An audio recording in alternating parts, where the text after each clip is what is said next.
কোনটা নেবেন? A3 নেবেন। A3 নেওয়ার পর ওকে দিবেন।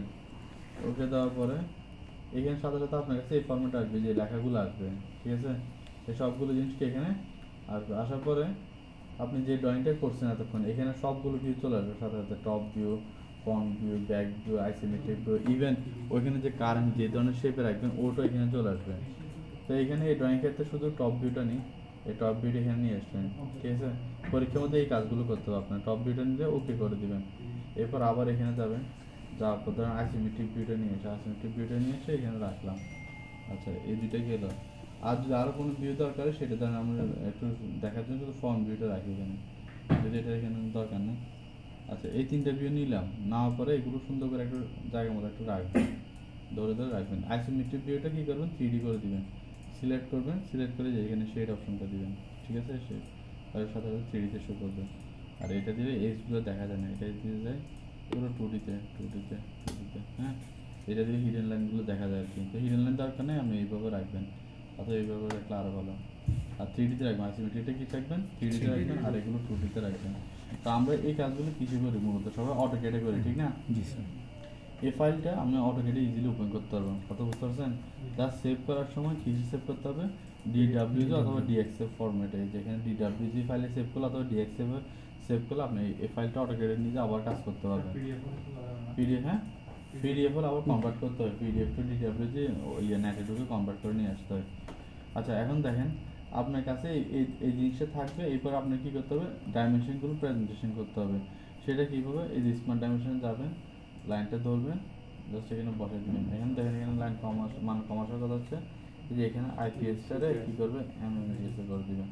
আচ্ছা, এবার আপনি স্মার্ট ডাইমেনশনে আসবেন, এটা ধরবেন, সাথে সাথে ডাইমেনশন আপনার শো করবেন, ঠিক আছে? একটু সেট করে দেবেন। আবার ধরেন আসছেন, স্মার্ট ডাইমেনশন নিলেন, ঠিক আছে? এভাবে এরপর ধরেন কই তোমরা কই?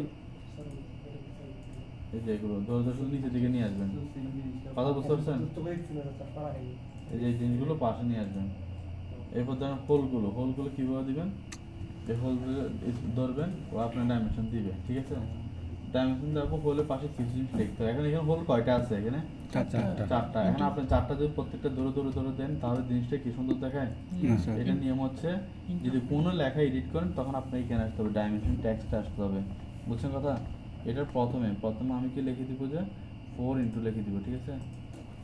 কি লিখে দিব, 4 ইন্টু লিখে দিলাম, ঠিক আছে? এটার সাথে সাথে এখানে লেখা উঠবে। কথা বুঝতে পারছেন? তার মানে বুঝে নিতে হবে 4 ইন্টু লেখার মানে কি, বুঝে নিতে হবে যে এই যে চারটা হলে মান সিমিলার।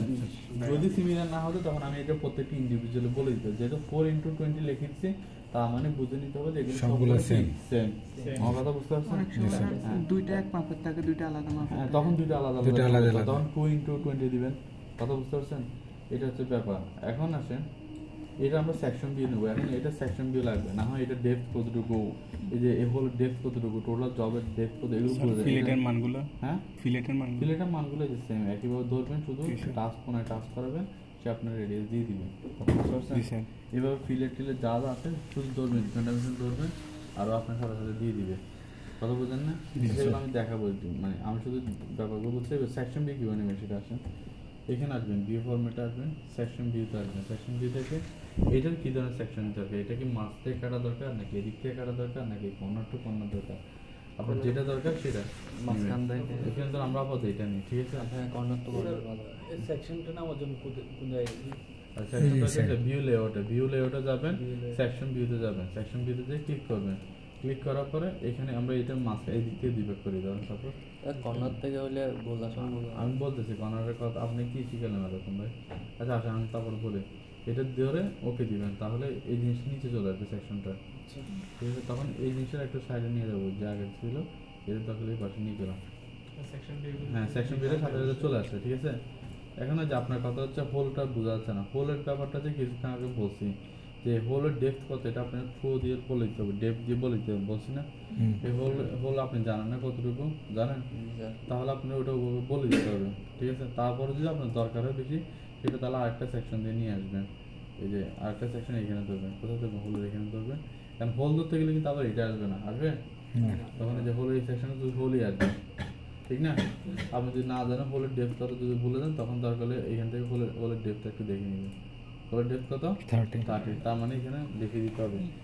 ধরেন এই জিনিসটা আমি ডিলিট করে দিই, এখানে আবার এডিট করবো কীভাবে দেখেন, ডাবল ক্লিক করবেন, তারপর এখানে লিখে দিবেন, তারপর লিখবেন ডি ডি ডেপথ কত 30 এবার লিখে দিবেন। তাহলে যে ড্রয়িং দেখবে আপনার ও বুঝে নিবে, এই ড্রয়িং থেকে যে কাজ করবে, ঠিক আছে, ওই অপারেটর কি বুঝে নিবে, অত ডিজাইন প্রোগ্রাম সে বুঝে নিবে কি এই হোলটা হচ্ছে 20 টাকা, ডেপথ কতটুকু 30, ঠিক আছে, এই জিনিসটা সে বুঝে নিবে। আর যদি সেকশন ভিউর মধ্যে ফেলানো যেত তাহলে আমরা সেকশন ভিউর মধ্যে ফেলে দিতাম, তারপর আরও দেখা যায় হিডেন ভিউ থেকে দেখা যায়। আচ্ছা আসেন এবার আমি যদি ক্রস সেকশন নিতাম তার মনে হয় এটা দেখা যাবে যে এই ক্রস নিলে দেখেন এরকম ক্রস নেওয়া যায়, কিন্তু এটা আমি ইউজ করা না যায়, যত রকম ভিউ থাকে যে এখানে ক্রস সেকশন হলে তখন হোলগুলো সব দেখা যায় না, কিন্তু এটা ইউজ করা দরকার না, আপনি যেভাবে লেখেন ওভাবে লিখে দিবেন। আচ্ছা সেকশন ভিউ আসে, এই সেকশন ভিউগুলো অটোক্যাডে আঁকা ঝামেলা, এই যে হ্যাশ আঁকতে হয়, তারপর এটা মনে মনে একটা কল্পনা করতে হয়। এখানে একটা ব্যাপার কি দেখেন, মানে আপনি কোনো কিছু মিসিং যাবে না, আপনি ওইখানে যা আঁকছেন সব অটোমেটিকলি এখানে আসবে। আমরা যখন অটোক্যাডে করি তখন হয়তো টপ ভিউর সাথে ফ্রন্ট ভিউ অনেক সাথে মিলে না, মিলবে সেকশনের সাথে টপের সাথে মিলে না, কারণ আমরা তো মানুষ দিন সাথে দুই একটা মিসিং এদিকে হবে না, এখানে মিসিং হওয়ার কোনো সম্ভাবনা নাই। ওইখানে আপনি যা দিচ্ছেন এখানে তাই কি অটোমেটিকলি চলে আসবে। সবথেকে মজার ব্যাপার হচ্ছে আমি যদি ধরেন কোনো কারণে ড্রয়িং করতে গেছি, আমি দেখতেছি এটা ডেপথ কত আছে 30 আছে, কত আছে 30, এখন আপনার হঠাৎ করে মনে হলো আমি ড্রয়িংতে ভুল করেছি, আমি এটা হবে 40, কত হবে 40, আপনি ড্রয়িং এ যে এডিট করবেন সাথে সাথে এখানে এডিট হয়ে যাবে। আপনি দেখেন একটা ঘটনা যে আমি ডাইমেনশন দিলাম, সাপোজ এটা ডেপথ কত দিলাম 30, কত দিলাম 30 দিয়ে ওকে দিলাম, ধরেন এখানে দিলাম। এখন আমার মনে হচ্ছে 30 এর 40 করার দরকার ছিল, এই যে এখানে আসলাম, এসে এই ডেপথ কার্ডটা কি করে দিলাম, ধরুন 40 করে দিলাম, কত করে দিলাম 40 করে দিলাম, ঠিক আছে 40 করে দিয়ে সেভ দিবেন, কি দিবেন সেভ দিবেন। এবার আসেন ড্রয়িং এ চলে যাবেন, শিটে এটা না, জি স্যার, এখানে এসে দেখবেন যে এটা 40 গেছে, দেখেন 40 গেছে, ঠিক আছে কথা। তো এইটা হচ্ছে মানে এটা খুব অ্যাডভান্টেজ। আরেকটা কথা হচ্ছে এটা তো নর্মাল একটা জিনিস, যেগুলো ক্রিটিক্যাল শেপ ওগুলো সেকশন ভিউ ভুল হওয়ার কোনো, আর এখানে যেভাবে প্রেজেন্টেশন করা হয়েছে সেটা হচ্ছে ইন্টারন্যাশনাল ফরম্যাট, ঠিক আছে, আমার কথা বুঝতে পারছেন। ইভেন আপনি যদি মেটাল যদি স্টিল হয়, ঠিক আছে, আপনি যদি ওইখানে মেটাল বলে দেন স্টিলের এই গ্রেডের জন্য ইন্টারন্যাশনাল যে ধরনের সেকশন দরকার ওই ধরনের সেকশন আপনার প্রোভাইড করবো। আপনি যদি বলেন যে এটা প্লাস্টিক, ম্যাটেরিয়ালটা কি প্লাস্টিক, তখন এই সেকশনগুলো প্লাস্টিক অনুসারে আপনার প্রকাশ করবে, কথা বুঝতে পারছেন। আরও ডিটেলস আছে।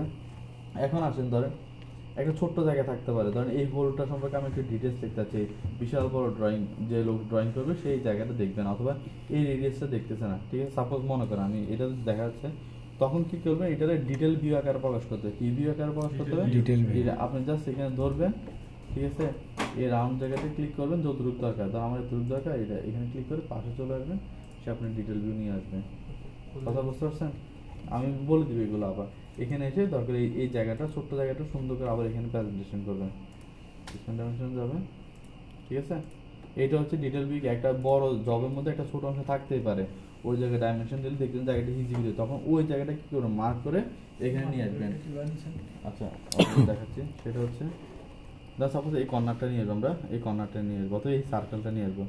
আপনি ভিউ অ্যানালাইসিস যাবেন, এই ডিটেল ভিউতে যাবেন, কোথায় যাবেন ডিটেল ভিউতে যাবেন, এই যেখানে দরকার ওইখানে ক্লিক করে জাস্ট একটা রাউন্ড শেপ নিয়ে নেবেন, ঠিক আছে, এনে এখানে জাস্ট মাউসটা নিয়ে যাবেন, তাহলে এখানে ডিটেল ভিউটা কি চলে আসবে, কথা বুঝতে পারছেন আমার।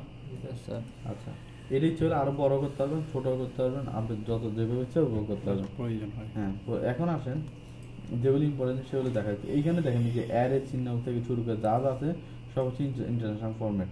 আপনি এখন থেকে কোনো একটা ড্রয়িং দেখলে বুঝে ফেলতে পারবেন যে এলো আসলে এটা সরি ড্রয় করছে, বুঝছেন, এটা ইজিলি বুঝতে পারবেন। আর এখানে ভুল হওয়ার সম্ভাবনা নাই বললে চলে, আপনি যদি 3D ঠিকঠাক করেন এখানে 2D তে ভুল হওয়ার সম্ভাবনা কি নাই, ঠিক আছে। আর একটা হচ্ছে কি এখানে দেখেন কিভাবে লেখা ছোট করবেন, কিভাবে বড় করবেন, কখন কি রাখতে হবে সেগুলো একটু বলে দিচ্ছে। লেখা ছোট বড় কিভাবে করে দেন, সাপোজ এখানে দশমিক পর সংখ্যা দেখাচ্ছে না, দেখাচ্ছে, তো এখানে লেখাটা সিলেক্ট করবেন, এই ডকুমেন্টে যাবেন, ঠিক আছে, এখানে একবার উপর একবার, এখানে যেহেতু শো করতেছে না, ওকে দিলে শো করবে তোমার এখানে কি হ্যাঁ বলুন,